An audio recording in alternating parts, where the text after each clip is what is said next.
everyone. My name is Emily. I am an art programming and workshop coordination intern here at LaunchSpace.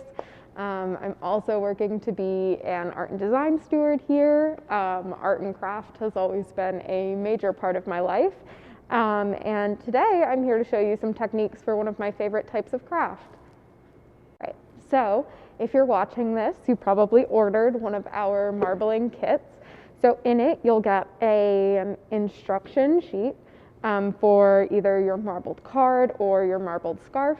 You'll get a comb, some skewers, the carrageenan, which is what you would use to make the size, this jiggly stuff in this tray, and then alum, which is the chemical treatment that you would do pre-painting and actually getting into marbling so that your paint adheres to your surface.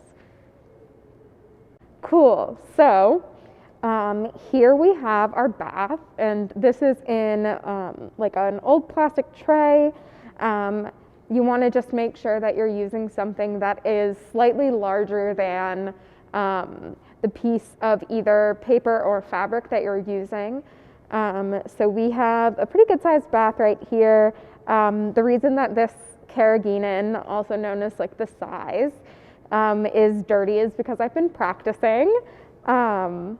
But you'll get your packets of carrageenan and packets of alum, which you'll use to treat the paper or fabric or whatever you would also like to marble with these supplies. You'll also get 2 of these like little barbecue skewers, which are really, really great. And then a comb that you'll also be using in the bath, along with colors of your choice. There will be sets of 3, right? 3. Yeah, so there'll be sets of 3. Today, just because I'm doing my own little thing, I'm using this like really pretty berry color that I mixed. Like a chartreuse yellow, and then a nice like warm green. So the first method that I'm going to be showing you is utilizing a paintbrush to apply the paints to the size, and I'll show you how to do that. And then we're going to be using the skewers to add more concentrated bubbles of color. So I'm going to start with the pink, and I would suggest that you shake these, but like you would shake nail polish. So I would do, roll them in your hands so that there aren't many air bubbles in them. Oh, got a little bit on me, but expected. So you'll take a paintbrush. It can be really anything. Doesn't even have to actually be a paintbrush. You could use like the bristles of a broom, anything that has that sort of bristled texture at the end that can speckle the paint onto the size. So you'll dip it in and then hold the brush about 1 inch off of your finger and tap. And this will distribute really, really little bits of color onto the size, and it'll start by giving us like a really, really nice light base. There are a lot of different techniques that you can do with marbling.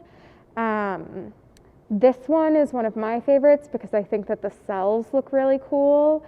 Those are like the little pockets of color. So like if you look like right here, for example, I think that those look really cool on their own. But so you can do various layers of that. You want to make sure that your brush gets nice and soaked up.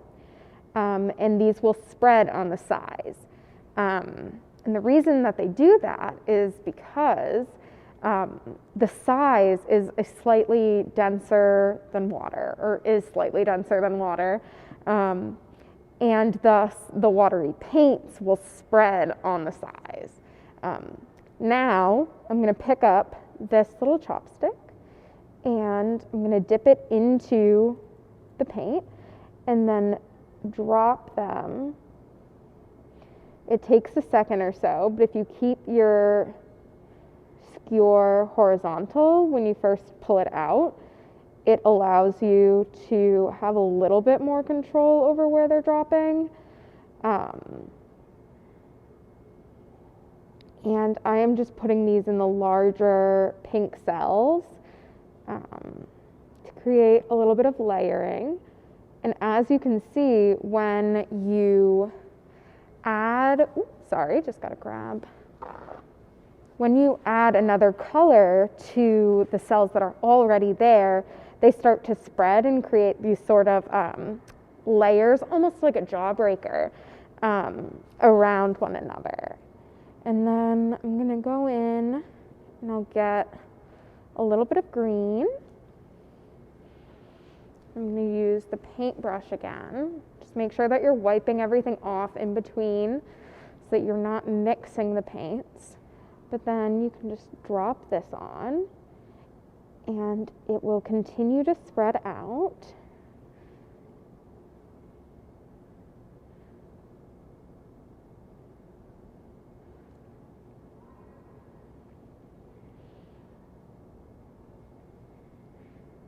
And then I'm feeling pretty good about the amount of paint that is on there. You don't need a whole lot. That's the beauty of marbling, because everything spreads. And where I'm just doing some like smaller pieces of fabric for you all, I'm gonna leave it at this, I think. And now I'm going to take one of my wooden skewers and I'm gonna start just swirling through the paint. You want to make sure that you aren't dragging it too deep in your bath. You want to stay nice and on the surface. And if you are going to take it out, for example, I am, because there was a little fuzzy on the stick, you want to make sure that you always wipe it off before you go back in. And then you can just continue swirling until you feel satisfied with what you have. I think that when you're doing marbling at home, it's really, really nice to embrace the organic nature of marbling. It's such an old craft that there are people who are like really phenomenally trained and have been doing this for decades. And so they make these like incredible patterns that go on like the covers of like very old books, which are great, but when you're doing it at home, it's simply fun. So now I'm gonna take my piece of fabric. It has a little drop of water on it, but that should be fine. And you want to make sure that you are laying things down. I like to hold them by sort of like the sides like this, and in between my fingers like this, so that I am able to just lightly lay it on. And then you want to press everything down. As you can see, there's a little bit of an impression on the other side of the fabric because it's so thin. And that helps you realize that like everything is covered. And then you're gonna take your second surface. Right now I'm just using the top of a Tupperware container. And I'm going to set it over here. And then you want to peel up and out your marbling. And then you can lay it, ideally you would be laying it flat, like this, on top of your second surface. And then you can go rinse it off, which I will do, and then we can show you what it ended up looking like. So now I'm gonna show you another technique of marbling. Like I had said before, I'm using these 3 paints, and I'm just gonna make sure, one of the things that you'll want to have with you that isn't included in the kit is like a sheet of newspaper that you've torn into strips, and you want to gently drag them along the surface of your size to make sure that there are no more colors or dust or fuzzies like from a nice cozy scarf like my own. And then if you can see along the side here, there are some little air bubbles. And so a big trick, and I would suggest using a larger lighter than this one, like one of the candlestick lighters that has the nice long stem on it.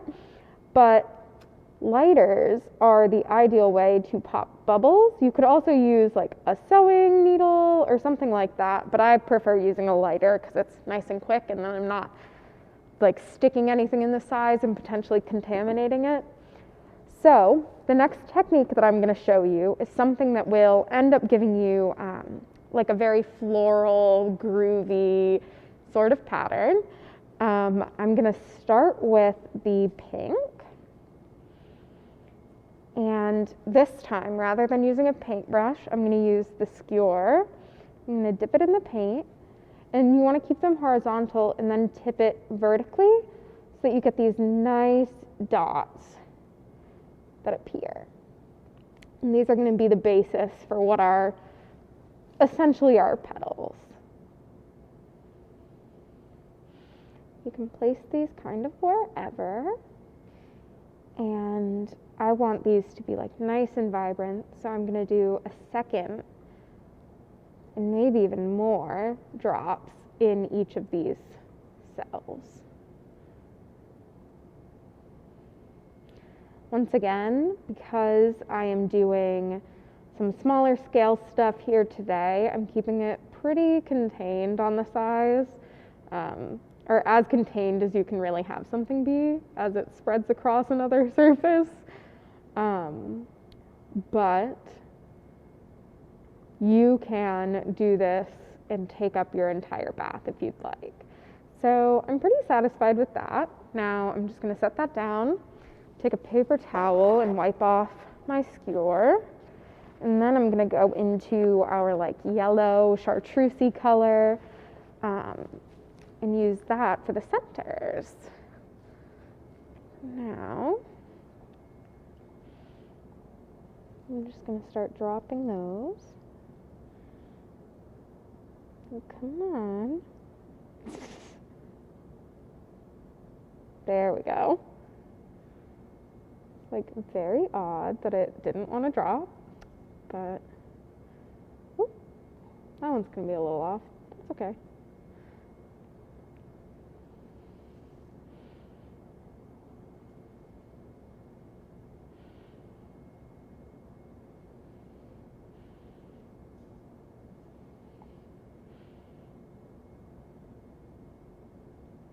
Alrighty, and now I'm going to start pulling the paint in on itself. So you want to start on the outside and then go like that. And then you can wipe it off in between. So you want to drag and then dip. Start from the outside, drag through, dip up. And this helps you get like a nice clean line through the flowers. I'm going to do, that's 4 petals. Yeah, I guess I'll do 4 petals. And I mean, for this one up here in the corner, it's a little bit more abstract than the others. That's okay.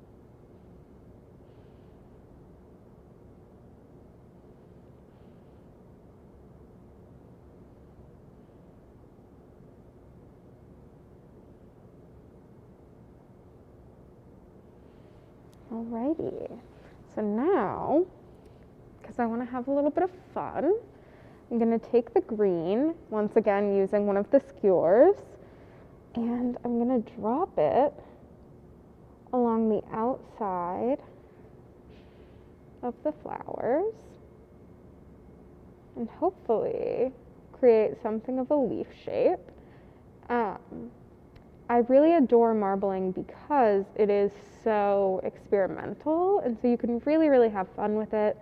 I encourage you to like look at other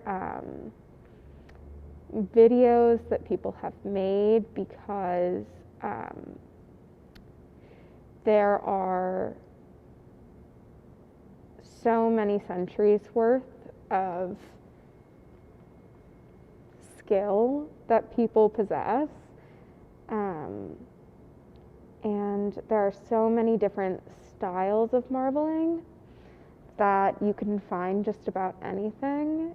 And yeah,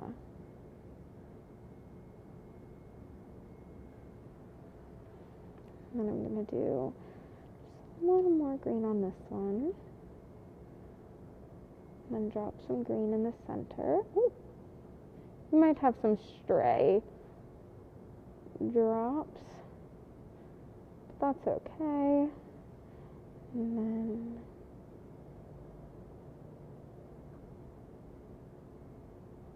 pull through. Yay! All right, so now I'm gonna wipe this off. Grab a piece of my pre-treated fabric and lay it over the same way that I did before. So you want to start on the corners, drop it in, and then you want to lightly tap to make sure that all of your fabric has been coated by the paint that's on the carrageenan. And then once again, we're going to peel up from this side, drag along the top edge of your bath, and then you've got a little groovy flower moment. Cool. So this is the last technique that I'm going to show you all. This one is something more akin to the like traditional striping that you'll see in a lot of marbled things.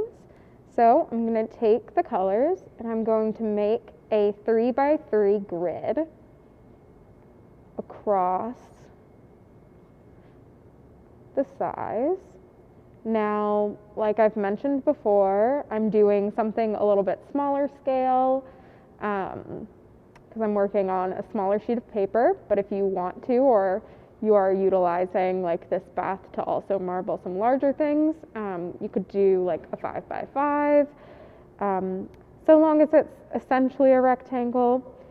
And you'll start dropping bits of the paint onto themselves so you get a nice saturated color. Oh, well, can't win them all. So, yep.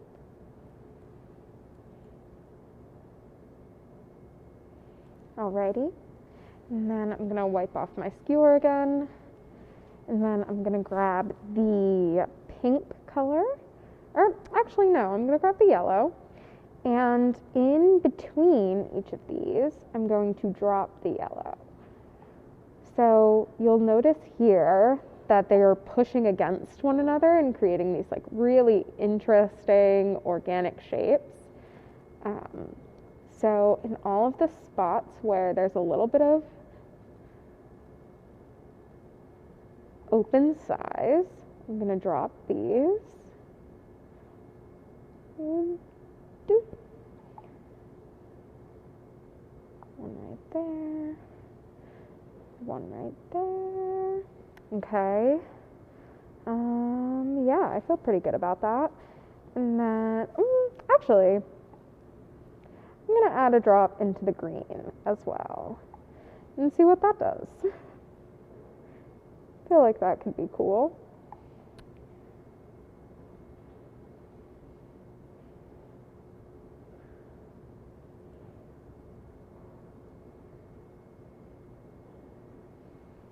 Okay, now I'm going to set this down, wipe this off, and add a bit of the pink. So I'm going to do this kind of in any of the spaces that are still negative.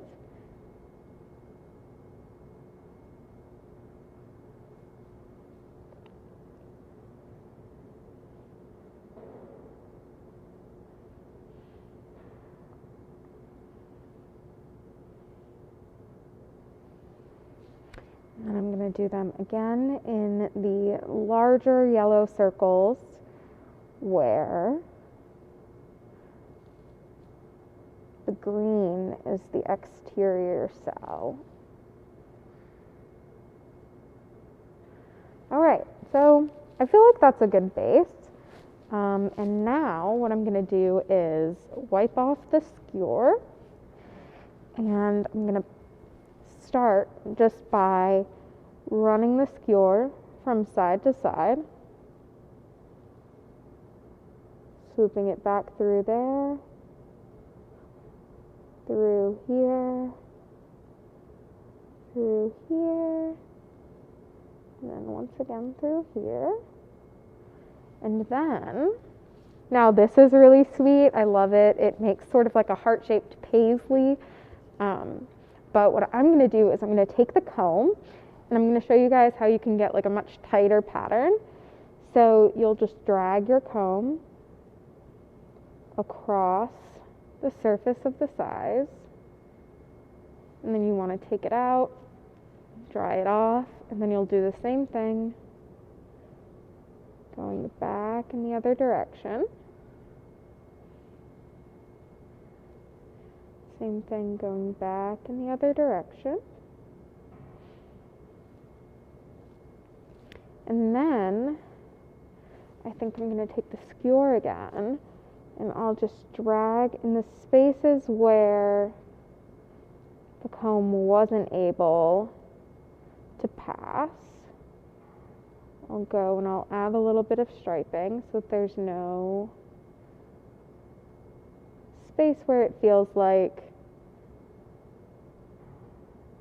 there's not as much happening. I'll do that quickly on the end as well.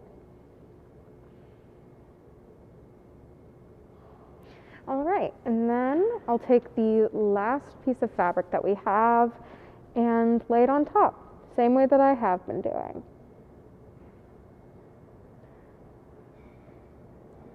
Press it down.